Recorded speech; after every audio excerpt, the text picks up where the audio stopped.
Convido você a abrir a sua Bíblia comigo no livro de Hebreus, capítulo 12. Hebreus, capítulo 12. Leremos os versos de 1 a 3.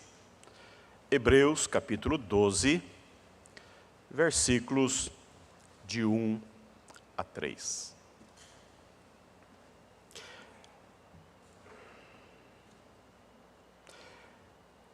Quero, nessa manhã, refletir com os irmãos, pensando numa seguinte expressão: avancemos na carreira cristã. Avancemos na carreira cristã. Portanto, também nós, visto que temos a rodear-nos tão grande nuvem de testemunhas, desembaraçando-nos de todo o peso e do pecado que tenazmente nos assedia, corramos com perseverança a carreira que nos está proposta, olhando firmemente para o autor e consumador da fé, Jesus, o qual, em troca da alegria que lhe estava proposta, suportou a cruz, não fazendo caso da ignomínia, e está assentado à destra do trono de Deus. Considerai, pois, atentamente aquele que suportou tamanha oposição dos pecadores contra si mesmo, para que vos não fatigueis, desmaiando em vossa alma. Avancemos na carreira cristã. O livro de Hebreus não é até hoje definido, não é possível definir a autoria desse texto.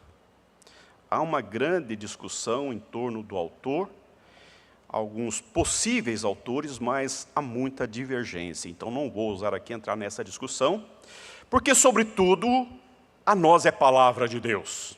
É sopro do Espírito Santo, é inspiração divina na vida de pessoas para que a palavra de Deus chegasse ao seu povo em um contexto específico e ela transpassa todo o contexto histórico no qual ela foi produzida e chega a você e a mim nessa manhã como palavra divina, como palavra de Deus. Portanto, meu irmão, minha irmã, nessa manhã nós entendemos que o autor de Hebreus escreve esse texto para exortar, para animar e fortalecer os cristãos a permanecerem firmes na fé em Cristo Jesus.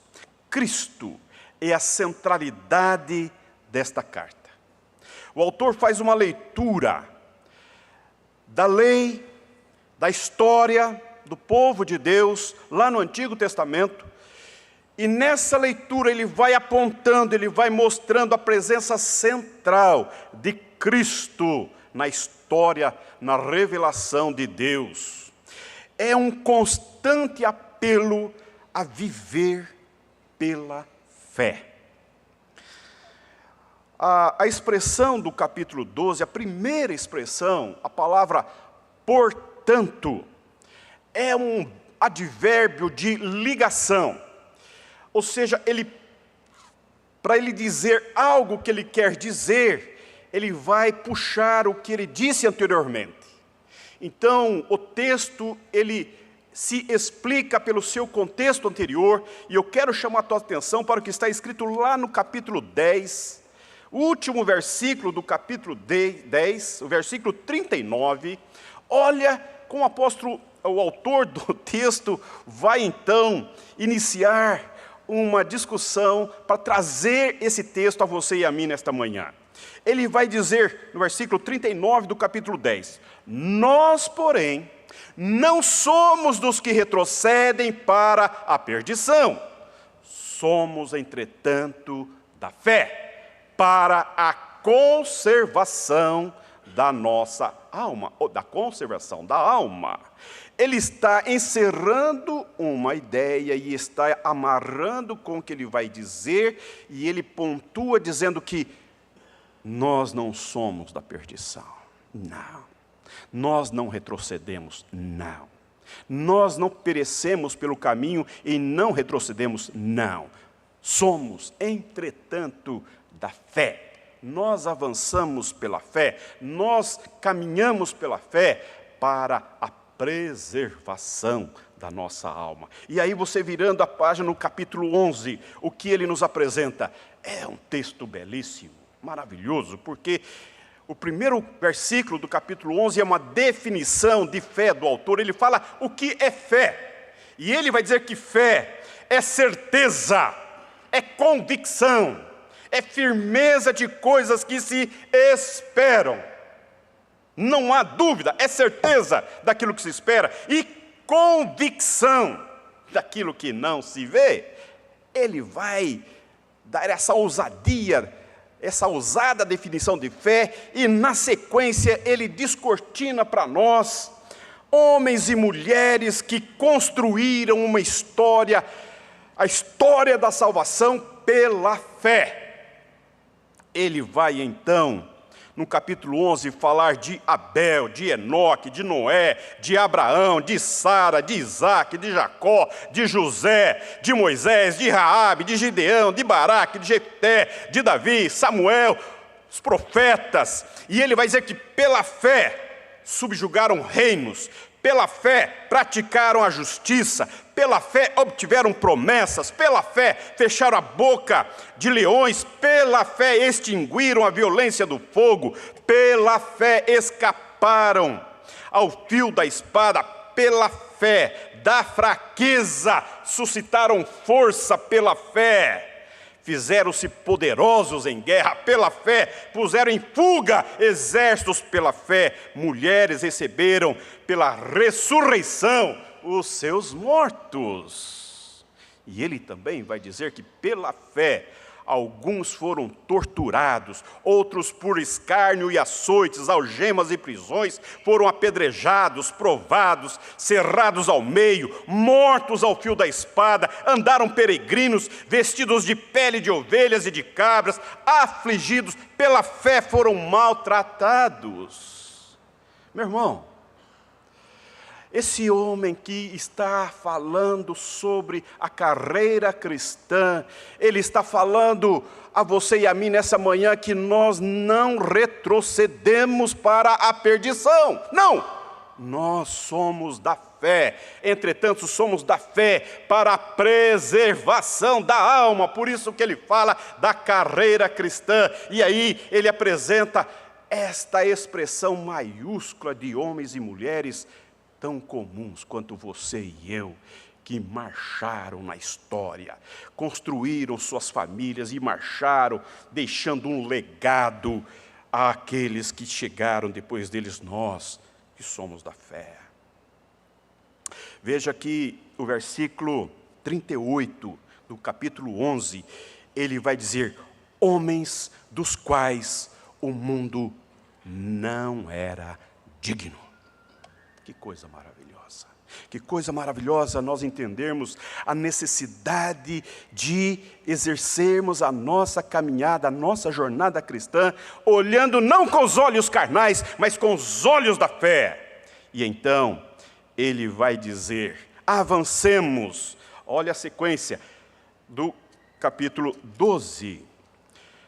Também nós, visto que temos a rodear-nos tão grande nuvem de testemunhas, desembaraçando-nos de todo o peso e do pecado que tenazmente nos assedia, corramos com perseverança a carreira que nos está proposta.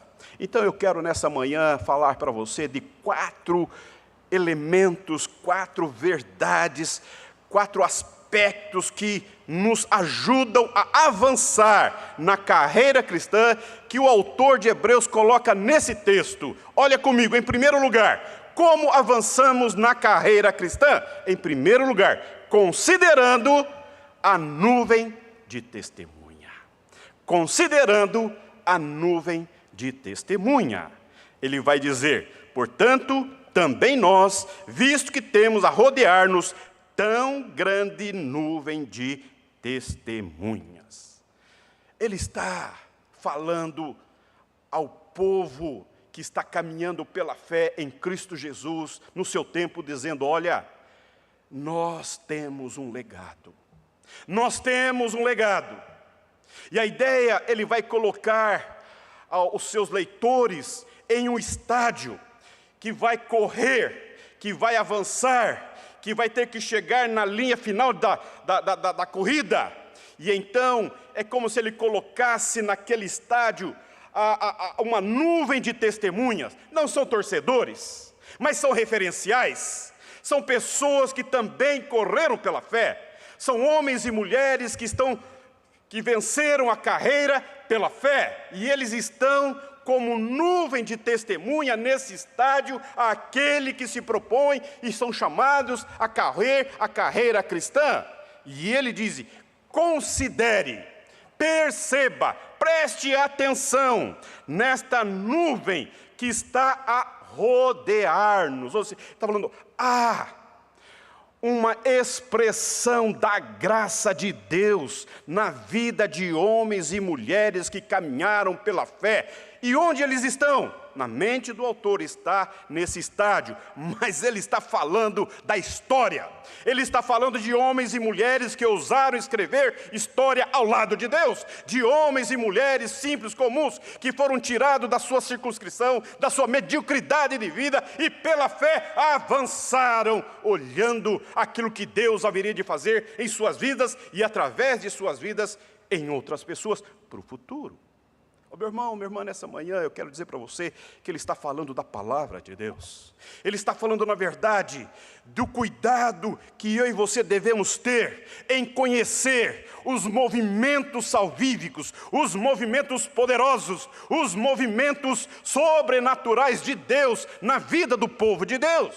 Ele está falando, olha para a palavra bíblica, olha para o Antigo Testamento, olha para Abel, olha para Moisés, olha para Abraão, olha para Davi, olha para esses homens e mulheres que ousaram fazer história ao lado de Deus. Olhe para a revelação bíblica, não despreze aquilo que Deus está fazendo através de homens do passado e que fará e continuará a fazer a tua obra em pessoas simples como você e eu. Considere, não despreze. É uma nuvem que está a rodear-nos, está presente, está dentro da história. Olha, por exemplo, o que está dizendo sobre, no capítulo 11, no versículo 4. Preste atenção.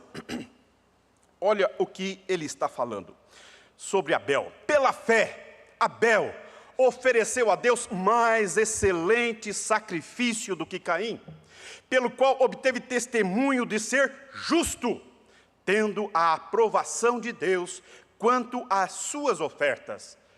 Por meio dela, também, mesmo depois de morto, ainda fala. Eu quero dizer para você nessa manhã que a palavra de Deus comunica. A palavra de Deus é viva. A palavra de Deus é eficaz, ela é poderosa, ela é penetrante, porque ela fala através de mortos, ela fala através do que Deus faz na vida de homens e mulheres que ousadamente caminharam, lidando com circunstâncias adversas, contrárias, mas venceram porque eles caminharam por fé. Nessa manhã eu quero convidar você, meu irmão, a correr a sua carreira cristã, a caminhar na jornada da fé, considerando os atos poderosos de Deus narrados nas Escrituras Sagradas. O presidente de uma grande missão internacional, ele vai dizer que viver a vida cristã é estar sobre ombros de gigantes. É ter esse sentimento de que Deus colocou-nos estrategicamente em cima de homens e mulheres nos seus ombros que suportam-nos para que nós avancemos, olhando mais à frente do que eles já avançaram. Eles chegaram até um determinado momento e Deus os levou para si, como foi com Enoque. Agora, esses homens estão dando-nos o suporte, propondo-nos um olhar mais além, mais para frente, para que nós possamos avançar. São os gigantes da fé que nos suportam, que nos dão impulsionamento. Por isso que a palavra de Deus é necessária, é fundamental conhecer o Deus da palavra que se revela através de homens e mulheres do passado. É legado, é um legado que está nas páginas das Sagradas Escrituras. Não só aqui, mas nós estamos celebrando 100 anos.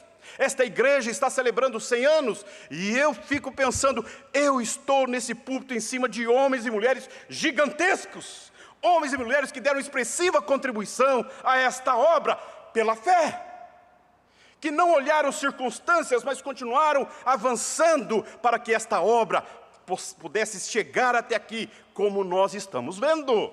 Portanto, nessa manhã, eu preciso dizer a você, considere a fé no coração do seu pai, considere a fé no coração do seu avô, considere a fé no coração de homens e mulheres amorosos, dedicados, tementes a Deus, que perseveraram, que avançaram, olhando não as circunstâncias, mas aquilo que Deus tinha para si. Eu não sei você, mas quando eu penso em algumas histórias bíblicas, para mim é extraordinário.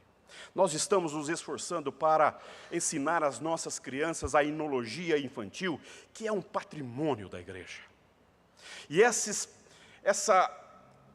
enologia infantil fala exatamente disso, do poder de Deus na vida do profeta Elias, do poder de Deus na vida de homens como Josué, como Moisés, como o pequeno Davizinho, como Daniel, homens e mulheres que colocaram-se integralmente nas mãos de Deus e viram o sobrenatural de Deus em suas vidas. E quando eu penso na história de Davi, meu irmão, minha irmã, é extraordinário quando Deus manda o profeta Samuel na casa de Jessé para dali ungir um rei. E entendendo Jessé que ele tinha uma intenção de escolher um rei da sua casa, ele prepara seus filhos, todos musculosos, fortemente bem nutridos, com a expectativa de que de seus filhos Deus haveria de escolher um rei. E então Samuel chega e fica impressionado com o porte físico, com os músculos lustrados, homens fortes, vistosos. E Deus vai dizer para ele, não. E ele vai se frustrando porque Deus não fala com ele em nenhum daqueles que ali estão.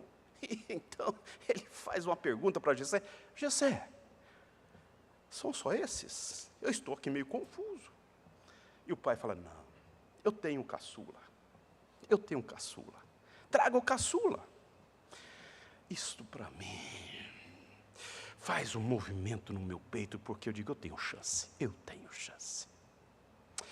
Sabe por quê, meu irmão? Porque Deus não vê como o homem vê. Deus olha você com olhares eternos, com olhares de misericórdia, com olhares de paixão. Ele sabe o que Ele vai fazer na tua história, Ele sabe o que Ele vai fazer na tua vida e através da tua vida. Enquanto Jessé estava com expectativa nos seus filhos maiores, Deus estava lá na campina, forjando no coração de um menino, um pastor. Não era um guerreiro, não era um homem armado, mas um homem cheio de Deus, poderoso, amoroso, dedicado ao Deus da sua vida. Isso é extraordinário. E esta história constrange o meu coração, porque só Deus para ver aquilo que nós não enxergamos. Nessa manhã eu preciso dizer ao seu coração, eu não sei como você entrou aqui, se a sua fé está esmorecendo, se você está querendo entregar as betes, se você começou o ano mais ou menos, considere essa nuvem de testemunha, volte o seu coração, abra as páginas da palavra, das Sagradas Escrituras e leia, porque eu tenho uma experiência que um teólogo diz que quando eu leio a Bíblia, não sou eu que a leio, é ela que me lê. É a palavra que me enxerga e fala para mim o que Deus quer fazer em mim e através de mim. Isto é palavra de Deus, sagrada. A Bíblia é instrumento de fé. Por isso que ele está dizendo, considere a nuvem de testemunha. E em segundo lugar, como avançamos na carreira cristã? Desembaraçando-nos. Olha só o verbo, versículo 1 ainda. Desembaraçando-nos de todo o peso e do pecado que tenazmente nos assedia. Desembaraçando-nos é um verbo na ação reflexiva, ou seja, é algo que só você deve fazer por você, é algo que só você deve exercer sobre você. É um verbo que imputa a você e a mim um exercício de fórum íntimo. Tirar, desembaraçar, significa tirar, desobstruir, retirar, limpar. O quê? Em primeiro lugar, ele vai dizer, de todo o peso. E o que é peso? De novo, ele está numa arena. E o corredor está na ponta de partida.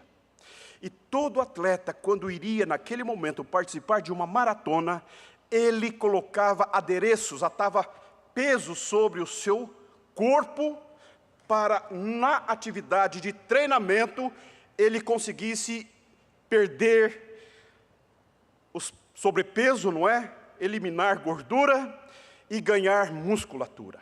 Era um exercício em que o atleta atava pesos e vestia roupas para que ele pudesse transpirar, tirar o excesso e dar envergadura na sua musculatura para que ele pudesse então estar melhor preparado para a batalha. E quando ele chegasse na corrida, ele deveria então colocar a roupa mais leve possível, estar desobstruído de todo o peso que estava atado no seu treinamento, porque agora a corrida é para valer. Ele está falando, tire todo o peso. Eu quero dizer para você que há pessoas que andam muito cansadas na vida cristã. Nós estamos no mês de fevereiro, iniciando fevereiro, e já tem gente cansada. Ou que vem a Páscoa, que logo chegue a Páscoa. Opa, esse ano vai ser pesado. A igreja tem um monte de gente, muita festa esse ano. Vai ser um ano difícil. Há muita gente que começa o ano já com um peso enorme no peito, com peso no coração. Eu não sei como você entrou aqui nessa manhã, meu irmão, mas eu quero dizer para você nesta manhã, preste atenção na palavra de Deus. Desembarace-se. Tire sobre si aquelas situações, aqueles pensamentos, aquelas emoções, aqueles sentimentos que inibem você de prosperar, de avançar. Aliás, nessa manhã eu quero dar os parabéns a você. Parabéns, porque você se desembaraçou hoje para vir a culto. Você se desembaraçou para estar na casa do Senhor nesta manhã. Porque muitos não conseguiram fazer isso. Muitos hoje ficaram prostrados em casa. Muitos ficaram muito pesarosos, com o coração pesaroso, com a mente perturbada, com cansaço, tão cheio. Não, estou desanimado, não vou. Não, você venceu. Você tirou o peso e você veio até a casa de Deus. É disso que eu estou falando. Há um autor filosófico filósofo que diz que quando nós tomamos decisões, nós morremos para algumas coisas e nascemos para outras coisas. Esse processo é diário, é contínuo. Eu desisto dessas coisas para viver para outras coisas. Isso é uma atividade contínua, decisões contínuas que nós tomamos. Às vezes nem temos percepção, mas isso acontece. Você acorda hoje animado, hoje eu vou para a igreja, hoje eu vou para a escola dominical. E você vem, outro dia está chovendo, aquele frio, aquela cidade, né? Aquele tempo típico de Curitiba, no inverno especialmente, né? Aquele frio, a cama quentinha, acho que não, deixa. Peso na alma, peso no coração, peso nos pensamentos. Há tantas pessoas que vivem enroscadas consigo mesmas, com seus próprios pensamentos, com seus próprios sentimentos. Isso vai atrofiando, vai perdendo a mobilidade, vai perdendo a agilidade, a leveza na alma, a alegria no coração, esse desejo de estar com o povo de Deus, de ler a palavra de Deus. Quanta gente está hoje sobrecarregada. E eu não estou falando de pecado, estou falando de sentimentos, de pensamentos que são destrutivos, que são nocivos, que estão aí no teu peito, na tua mente, no teu coração, apegos desnecessários. E a palavra de Deus para mim e você nessa manhã é: desembarace-se. Essa é uma ação que você precisa fazer para o bem da tua alma, para o bem da tua fé, para o bem do teu coração, para que o peito volte a viver oxigenando e desopilando a alma e vivendo uma vida leve, quieta e sossegada em Deus. Desembaraçando-nos de todo o peso e do pecado que tenazmente nos assedia. Duas ações que nós devemos fazer contra nós. Primeiro, do peso, e outro do pecado. Eu quero dizer para você, meu irmão, minha irmã, que o pecado, ele conspira contra a sua alma, ele conspira contra a sua fé. A tentação é uma ação perversa, maligna, que lida com as nossas debilidades, com as nossas inconsistências, com as nossas fragilidades, com as nossas áreas nevrálgicas, sensíveis. E o pecado é aguçado pelas nossas emoções, nossos pensamentos. Nós elucubramos o mal, nós desejamos o mal, nós às vezes queremos o mal, às vezes as nossas impulsividades, os nossos ímpetos estão todos tomados pelo mal. O mal habita em nós, e ele está falando exatamente disto. Não é de um pecado específico, mas dessa força destruidora que quer tragar a tua alma, que quer roubar a leveza, a graça de Deus em você. Ele está falando dessa fragilidade humana, dessa inconsistência que nós somos, pecadores miseráveis, que necessitamos de um poder espiritual, de um poder sobrenatural. Ele está falando disso. Desembarace-se do pecado. Pedro vai nos ajudar nisso. Pedro vai ajudar-nos de como fazê-lo. Ele vai dizer lá em 1 Pedro capítulo 4, dizendo: humilhai-vos, portanto, debaixo da soberana mão de Deus, para que Ele, em tempo oportuno, vos exalte. E Ele vai dizer: resistindo ao diabo, e ele fugirá de vós. Ele vai dizer: olha, há um modo pelo qual você se desembaraça do pecado, humilhando-se em Deus, em Cristo Jesus, reconhecendo a sua carência, o seu desprovimento, a sua necessidade de viver pela graça, pelo poder, pelo amor de Deus na tua história, no teu peito, no teu coração, no teu pensamento, para que o poder de Deus inunde a sua alma, encha de graça, de poder, de leveza. Só Deus faz isso no coração humano. O marido não consegue, a mãe não atende, dinheiro não resolve, Recursos humanos não são suficientes. Meu irmão, minha irmã, você está dizendo, nessa manhã estou falando para você sobre como você deve correr a carreira cristã que está proposta, desembaraçando-se do peso e do pecado que tenazmente te assedia. Você sabe do que a palavra de Deus está falando para você nessa manhã? Pecados secretos, pecados ocultos, pecados que estão ali todo dia, toda hora te chamando, te atraindo, te dando flertes, e você precisa tomar decisões vigorosas, consistentes, para dizer não. Não transigir com os valores da palavra de Deus, não transigir com os princípios que você já sabe que são princípios eternos de vida para a tua vida. Proteja o teu coração, proteja a tua alma, blinde a tua vida, meu irmão, para que você tenha musculatura espiritual, vigor espiritual, para desembaraçado do pecado, você se sinta liberto, livre, para correr a carreira cristã. Paulo vai dizer para Timóteo que o Espírito Santo nos dá poder na nossa fraqueza. Timóteo era um homem tímido, cheio de dificuldades.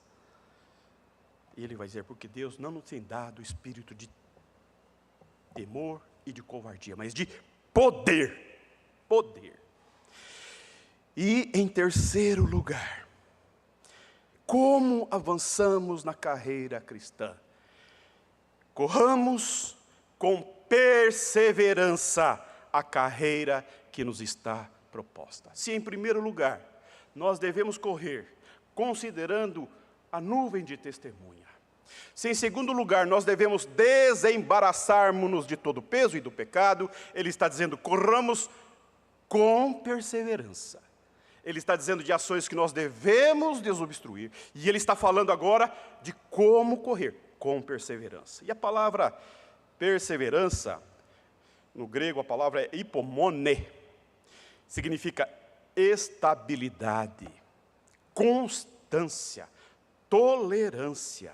É a característica da pessoa que não se desvia do seu propósito e de sua lealdade à fé e piedade, mesmo diante dos maiores provações e sofrimentos. E isto firmemente, pacientemente. Paciência que espera por alguém lealmente, que persiste com paciência, constância e perseverança. A minha mente é uma palavra muito em voga hoje, que eu diria, o cristão é resiliente. Resiliente. Há momentos em que a vida nos puxa, e que nós somos esticados. As circunstâncias da vida que nós somos pressionados a abrirmos-nos, cedermos, estarmos firmes aqui, bem estáticos, exercendo contra nós forças absurdas, e nós permanecemos firmes. Quando a tempestade passa, nós então vamos voltando à condição normal. Somos assim. É isso que é a vida cristã. Em outros momentos, nós somos comprimidos pelas circunstâncias. Nós somos esmagados, triturados, somos triturados pelas lutas, pelas adversidades, pelas contrariedades, e nós não podemos abrir a boca, apenas orar e ficarmos encolhidos, silentes. E nós então nos colocamos nessa condição, e quando as questões passam, nós voltamos ao estado natural. Isto é o que ele está dizendo. Nós enfrentamos as dificuldades, ora é fogo, ora é água, ora é trovoadas, conspirações infernais, mas nós perseveramos firmes. E aí eu quero dizer para você, meu irmão, perseverar me traz a seguinte ideia: correu, caiu, levanta, tropeçou, se sustenta, levou um tropeção, saiu rolando, se coloca de pé, levanta, sacode a poeira, dá a volta por cima e anda. Essa é a ideia de perseverança. Não que nós não venhamos a titubear, não que nós não venhamos a sofrer quedas, dificuldades, mas que nós sabemos que nós temos uma corrida, e essa corrida está proposta a nós, e o autor da fé está lá, e o consumador da fé está lá, e eu quero chegar lá, e eu vou. Não importam as circunstâncias, não importa o que vão pensar de mim, eu quero é Deus na minha vida, eu quero o Senhor na minha história, eu quero o poder de Deus na minha fraqueza, eu quero enfrentar-me pelo poder do alto na minha história. Oh, meu irmão, é disso que o autor está dizendo. Quando ele invoca a nuvem de testemunha, ele está dando exemplos de homens e mulheres que rasgaram a sua vida pelo Evangelho, por Deus e para Deus. E esses homens não, conforme diz o autor, não vão ser glorificados sem nós. Eles estão nos aguardando para a grande ressurreição. Que coisa extraordinária, quando nós sabemos que a carreira cristã, ela não é solitária, ela é solidária. O que você passa, outros já passaram. O que você enfrenta, muitos já enfrentaram no passado. As suas lutas, as suas idiosincrasias, as suas percepções de si mesmo, as suas fraquezas, as suas debilidades, muitos e muitos outros já passaram, enfrentaram e avançaram pela fé, perseverantemente. A fé tem algumas irmãs. A fé é um conjunto de valores que tem a ver com a paciência, com a perseverança e com a esperança. O cristão é sobretudo esperançoso. O futuro é glorioso. O melhor está por vir. O melhor está por vir. Quando eu olho para a história de Abrão, ele chegou aos 99 anos, tinha feito uma grande bobagem quando ele tentou ajudar Deus e aceitou a conversa de Sara, dizendo: meu marido, nós já estamos envelhecidos, vamos ajudar Deus a resolver as questões que Ele mesmo nos prometeu, ou vamos oferecemos a Agar, a nossa escrava, para que você tenha filhos com ela, e assim os planos de Deus para a nossa família sejam cumpridos. Que a mãozinha mais desajeitada esse casal encontrou para Deus. E quando eles achavam que nada mais tinha para acontecer na vida deles, Deus chega para ele e fala: Abrão, agora, 99 anos, agora é o tempo certo. Agora vamos começar uma nova história. Daqui um ano, você terá o seu filho de Sara. Oh, meu irmão, oh, minha irmã, que Deus é esse? Que Deus é esse? Que Deus é esse? E a Bíblia diz que Abraão foi considerado amigo de Deus, porque ele obedeceu, perseverantemente andou com Deus. Nas suas quedas, Deus o trouxe de volta, porque é Deus que persevera em nós. Eu não sei quais são as lutas que conspiram contra a tua alma, contra o teu ano, contra o teu trabalho. Quais são as lutas financeiras que você está olhando? Esse gigante é muito grande, essa circunstância é intransponível. Eu olho para mim, olho para os meus recursos. Não. Olhe para aquilo que Deus está fazendo e você há de fazer. Persevere. Se você não pode correr 30 km por hora, corra 20. Se você não consegue correr a 20 por hora, corra 10 por hora. Se não consegue correr a 10 por hora, corra 5 por hora. Se não consegue correr, ande, acelere, mas ande. Se não consegue correr, andar, dê passos, ainda que vagarosos, mas avance, porque o melhor está por vir.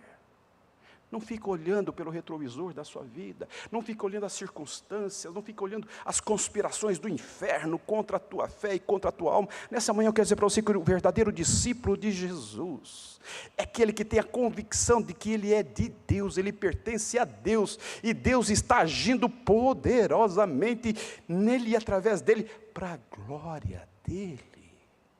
É isso que o autor está dizendo. Em quarto e último lugar, eu estou terminando porque hoje eu estou um pouco animado. Como avançamos na carreira cristã? Olhando para Jesus. Olhando para Jesus. Perceba que é uma progressão. Ele fala primeiro, olhe para trás. Veja o que Deus já fez. Olhe para trás. Depois ele fala, olhe para você. Olhe as suas inconsistências. Olhe os seus prejuízos. Olhe os processos de Deus na tua história. E agora fala, olha para Jesus. Oh, meu irmão, olha para Jesus. Olha para Jesus. Olha o que ele vai dizer.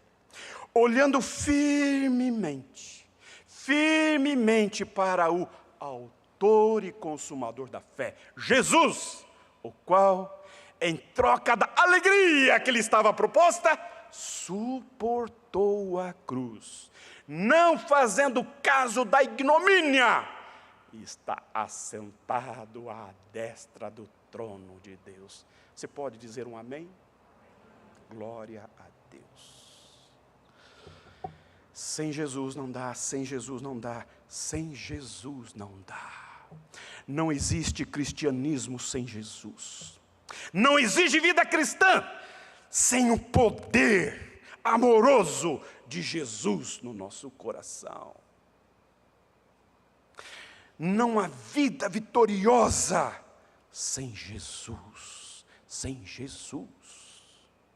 Eu quero dizer para você nesta manhã que cristão era um nome, um adjetivo pejorativo que fora atribuído aos primeiros cristãos, que significa pequenos cristos. E nós amamos esse termo, cristão. Antes de sermos presbiterianos do Papo Amarelo, nós somos cristãos.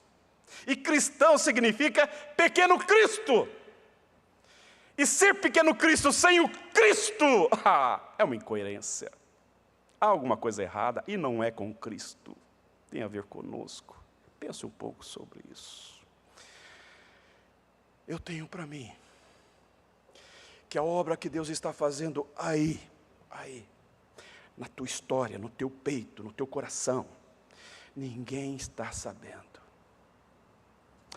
Ninguém vislumbra, ninguém faz ideia da obra, do poder de Deus nas entrelinhas da tua vida, da tua história.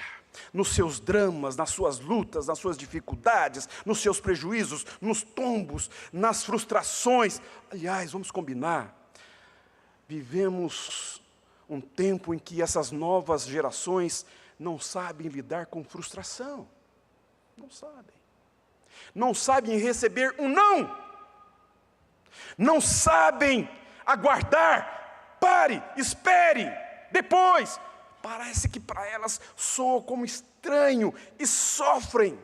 Essas frustrações que às vezes Deus permite que atravessemos são grandes experiências para que recomecemos do modo certo, do jeito certo, olhando para o autor e consumador da nossa fé, Cristo Jesus. É desejável que consideremos a nuvem de testemunha. É necessário, é desejável. É importante que olhemos para nós, mas é preponderante, é fundamental que corramos a nossa carreira olhando para Jesus. É Jesus, meu irmão, é Jesus na tua vida, é Jesus no teu peito, é Jesus na tua história, é Jesus no dia a dia, nessa relação visceral, nessa relação umbilical, nessa relação de dependência, nessa relação pessoal, na sua trajetória pessoal, para ser um bom pai, para ser um bom marido, para ser uma boa mulher, uma boa esposa, uma boa mãe, para ser um bom profissional, um profissional exemplar, um homem digno, uma mulher decente. É fundamental olhar para Jesus, não desviar o olhar para Jesus, porque Ele é o autor, e Ele é o consumador do que Ele está dizendo. Ele está dizendo que Deus é o alfa e Deus é o ômega, que Deus é o princípio e Jesus é o fim. Ele é o Criador e Ele é o leão da tribo de Judá. Ele é o Deus todo-poderoso e Ele é o Deus que foi à cruz. Ele é o Deus que tem um nome sobre todo nome, e Ele é o Deus que ficou pendurado entre o céu e a terra. Esse é Jesus. Esse é o nome que tem toda a autoridade na tua vida. É o Deus da igreja. Vivamos essa realidade. Que nós possamos esse ano firmarmos propósitos mais consistentes no nosso peito, na nossa alma, no nosso coração. E dizer: não quero transigir com a obra de Deus na minha história. Eu quero Jesus na minha veia, eu quero Jesus no meu coração, para a glória de Deus, para a vida com sentido de vida, para a vida que de fato seja um instrumento da glória de Deus na vida de tantas e tantas pessoas. Que Deus nos abençoe. Amém? Falei mais do que devia. Vamos nos preparar para a mesa do Senhor.